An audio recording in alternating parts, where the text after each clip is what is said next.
Welcome to today's episode. We're diving into effective communication, a skill that's essential in both personal and professional life. Thomas, why do you think effective communication is so important in our daily interactions? Great question, Jennifer. Effective communication helps us express our thoughts and needs clearly, avoiding misunderstandings. It plays a crucial role in building strong relationships and ensuring that we're understood correctly. It's something we use every day, from conversations with friends to discussions at work. Absolutely. When we communicate effectively, we also become better listeners. It's a two-way street where understanding and being understood create smoother interactions and stronger connections with others. Yes, and it's not just about speaking well. It's also about nonverbal communication, like body language and tone. These elements can significantly impact how our messages are received. Let's talk about starting conversations. It can sometimes be a bit awkward, especially with new people. How do you usually break the ice, Thomas? I often start with a simple greeting and a friendly question. Something like, "Hi, how are you?" or "What brings you here today?" It's a way to show interest and open up a dialogue. I find that asking open-ended questions helps keep the conversation going. That's a great approach. I also think it's important to be genuinely curious and attentive. Active listening and showing interest in the other person's responses can make the conversation flow more naturally. Exactly. And sometimes, sharing a little bit about yourself can also help make the conversation feel more balanced. It encourages the other person to share more as well. Sometimes, during conversations, misunderstandings can arise. How do you handle situations where you need to clarify something or confirm understanding? I think it's important to ask questions if something isn't clear. Phrasing like "just to make sure I understand correctly ... single quotes or "can you elaborate on that" helps clarify any confusion.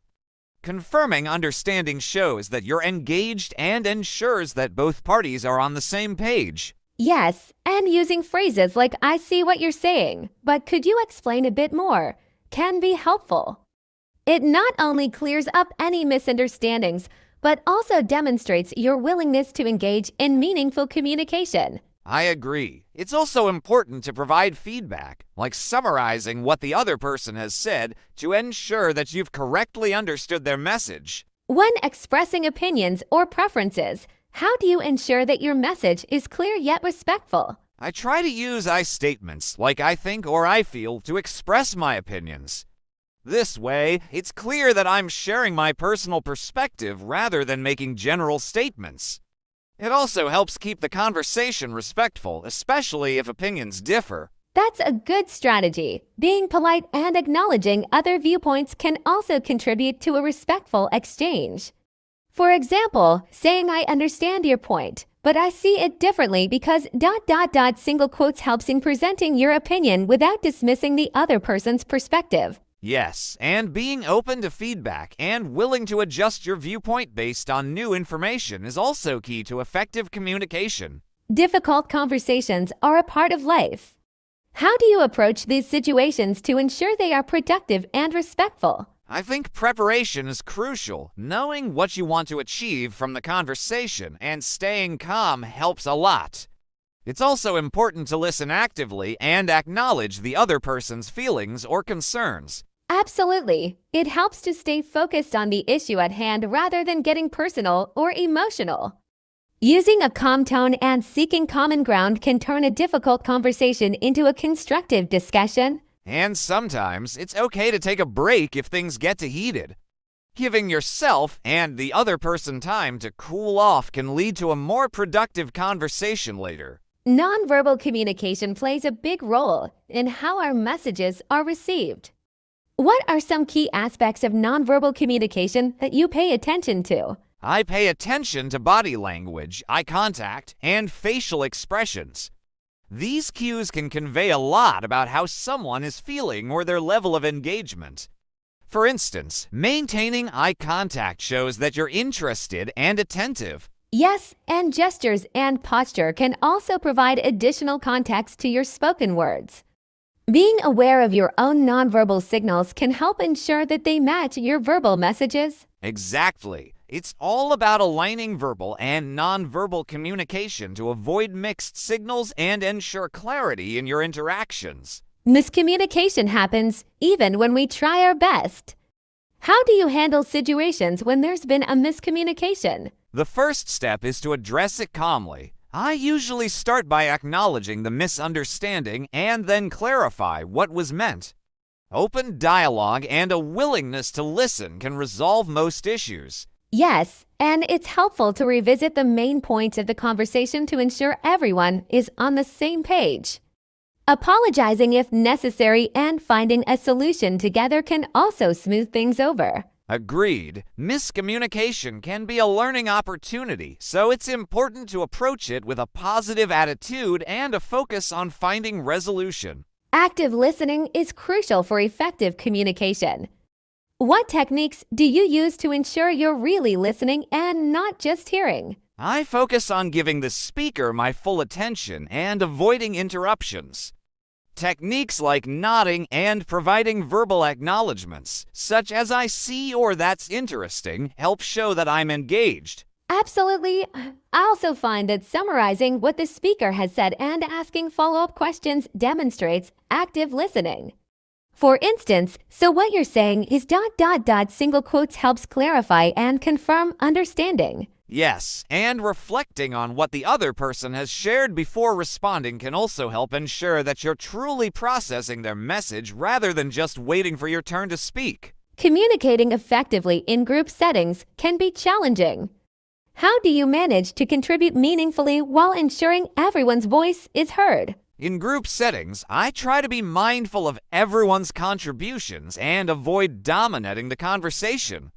I also encourage quieter members to share their thoughts by asking open-ended questions and acknowledging their input. That's a great approach. Ensuring that everyone has a chance to speak fosters a more inclusive environment.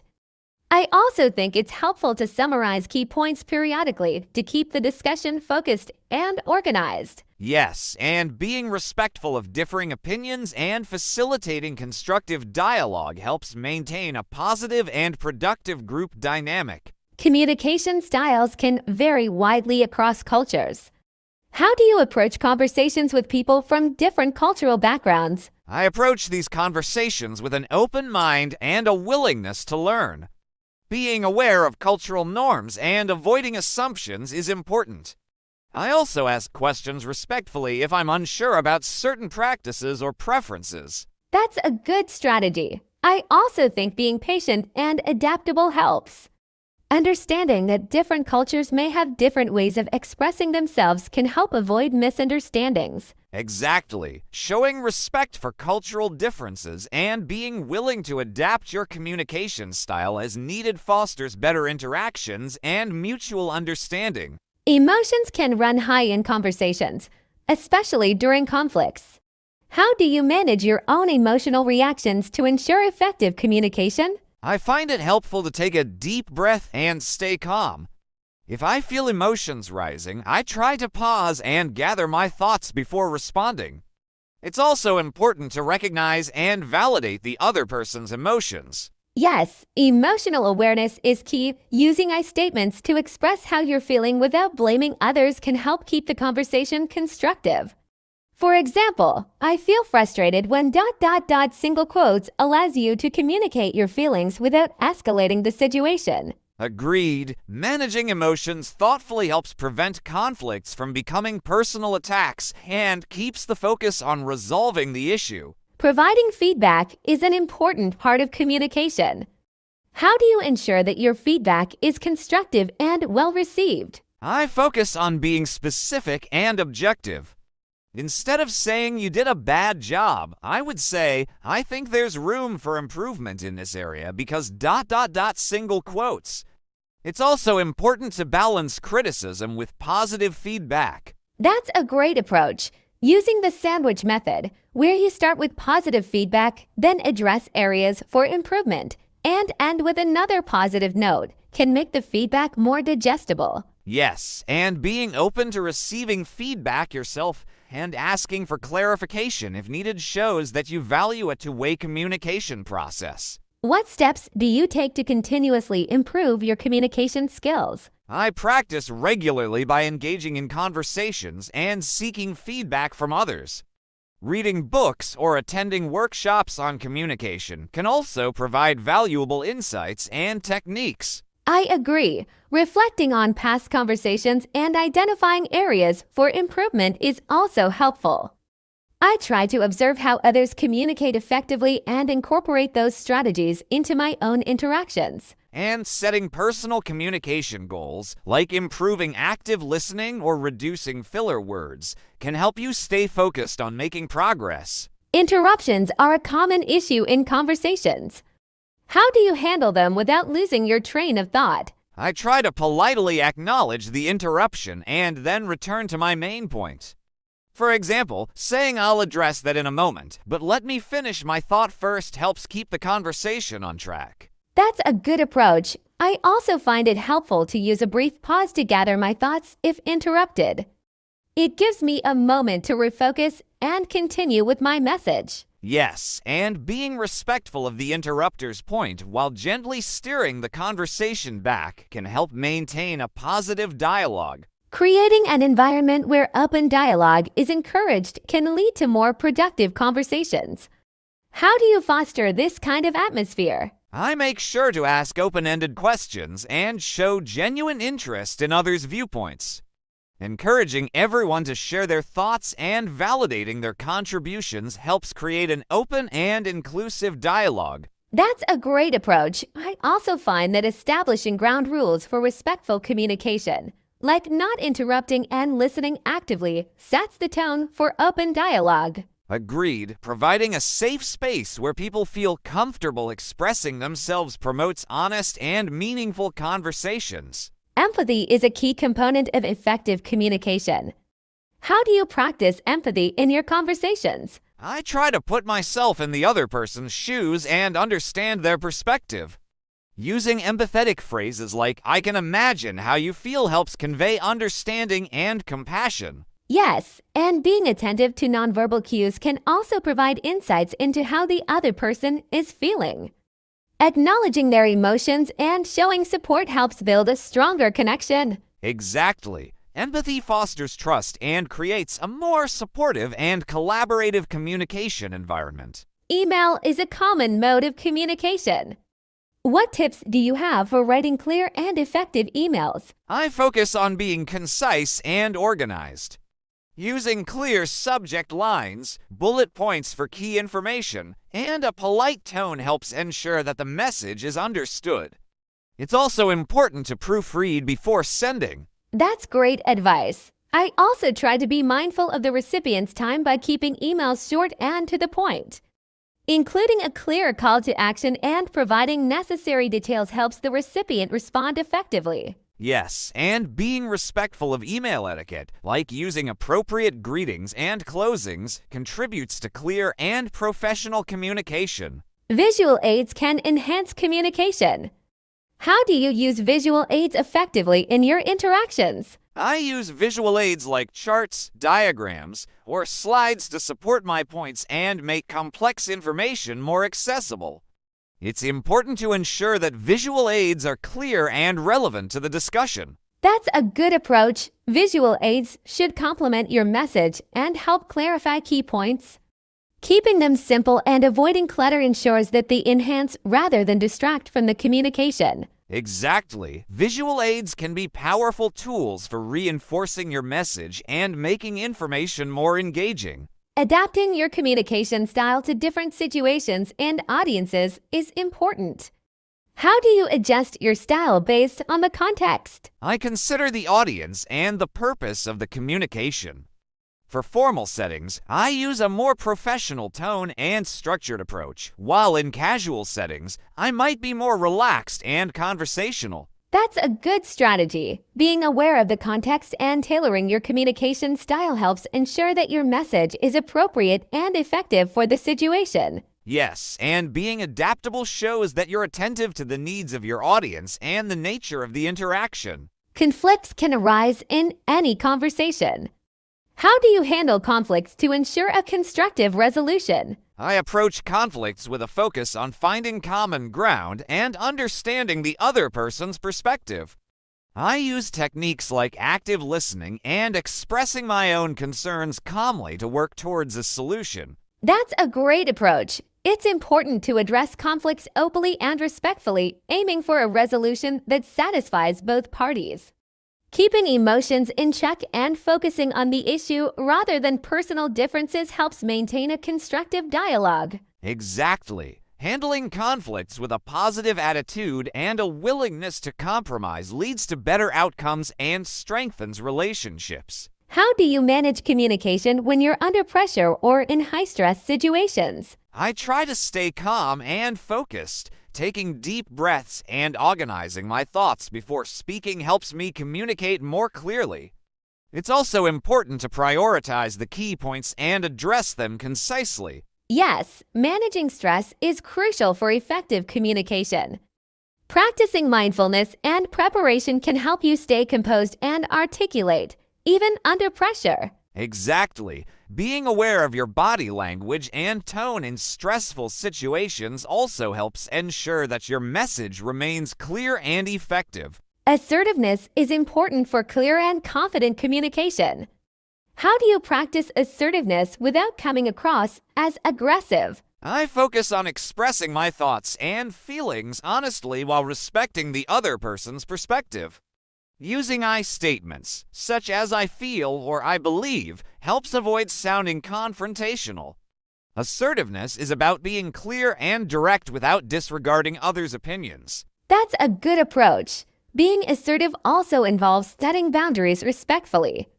Instead of saying you always do this, I might say, I would appreciate it if we could handle this differently. It helps maintain a positive tone while expressing your needs. Exactly. It's about finding that balance between being clear about your own needs while still being open to others' input. Practicing this balance builds confidence in communication without causing unnecessary tension. With the rise of virtual communication, what strategies do you use to ensure that conversations over platforms like video calls or emails are effective? For virtual communication, I try to be extra mindful of clarity and tone since body language and other nonverbal cues are limited. I make sure my messages are well organized and concise. When on video calls, maintaining eye contact through the camera and minimizing distractions are key to staying engaged. That's so true. Virtual communication requires more intentional efforts to maintain engagement.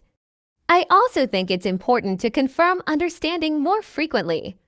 Asking, "Does that make sense?" or any questions during a virtual meeting ensures that the conversation stays clear despite the digital barrier. Yes, especially with delays or technical issues that can arise in virtual settings. Being patient and open to re-explaining things, if needed, keeps virtual communication smooth and efficient. Let's talk about nonverbal communication. How do you ensure that your body language aligns with the message you're conveying? I make a conscious effort to maintain open and positive body language, like making eye contact and keeping my posture relaxed but attentive. Nonverbal cues, like nodding or using hand gestures, can emphasize key points in the conversation. It's about making sure my physical presence reinforces what I'm saying. That's a great point. I think being aware of your facial expressions is also crucial. A simple smile or nod can go a long way in showing that you're engaged and approachable. Sometimes, our body language can send mixed signals, so it's important to stay mindful of what we're projecting. Absolutely. Nonverbal communication can sometimes speak louder than words. Being aware of how you present yourself physically can greatly enhance your overall communication, ensuring that your message is not only heard, but also felt. Communication isn't just about talking, it's equally about listening. How do you practice active listening, Thomas? For me, active listening is all about being fully present. I put away distractions, like my phone, and focus entirely on what the other person is saying. I also try to listen without forming a response in my head, which can be tough sometimes. but it's important to let the speaker finish before jumping in. I agree. Being present is key. I also make a point to summarize or paraphrase what the other person has said, just to confirm I've understood correctly.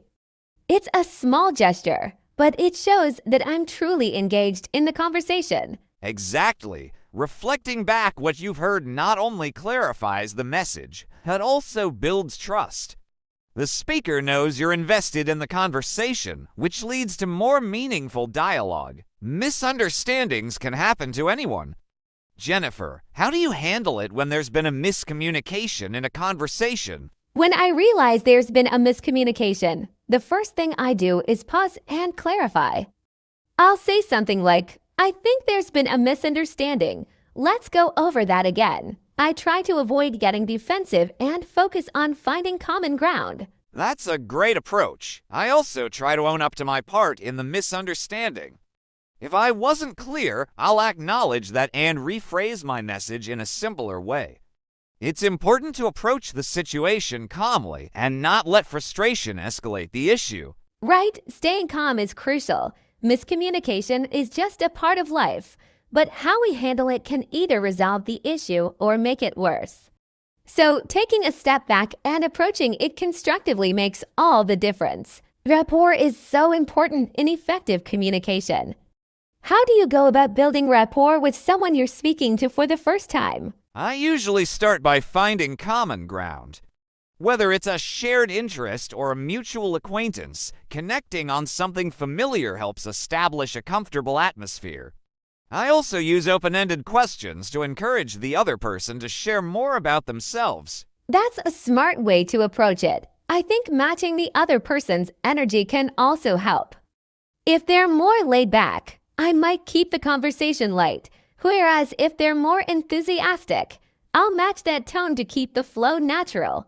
It creates a sense of alignment. Exactly. When people feel that you're on the same page, it builds trust and makes communication smoother.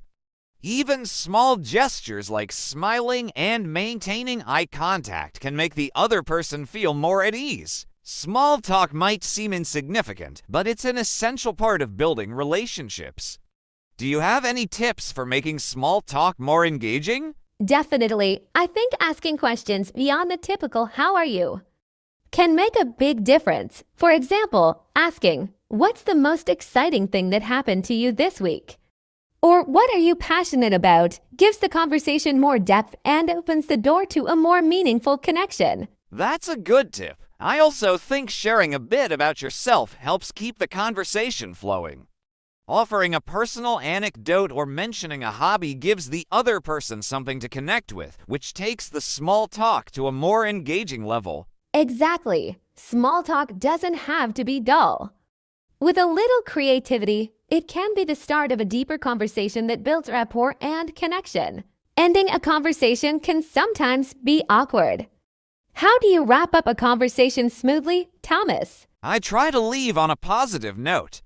I'll say something like, "It was great talking to you," or "I enjoyed our conversation." It's a way of expressing appreciation for the interaction without feeling like you're cutting the person off. I do something similar. I might also mention something we talked about, like "I'll have to try that book you recommended," to show that I was really engaged. It gives the conversation a nice, thoughtful closure. That's a good strategy. It not only wraps up the conversation, but also leaves the door open for future interactions, especially if you're likely to speak to the person again. Exactly. Ending a conversation on a warm and friendly note is just as important as starting one. That brings us to the end of this episode. We hope our tips on effective communication help you in your daily conversations, whether it's at work, with friends, or even meeting someone new. Remember, communication is a skill that can be improved with practice. So, take these strategies into your next conversation, and you might be surprised at the difference they make.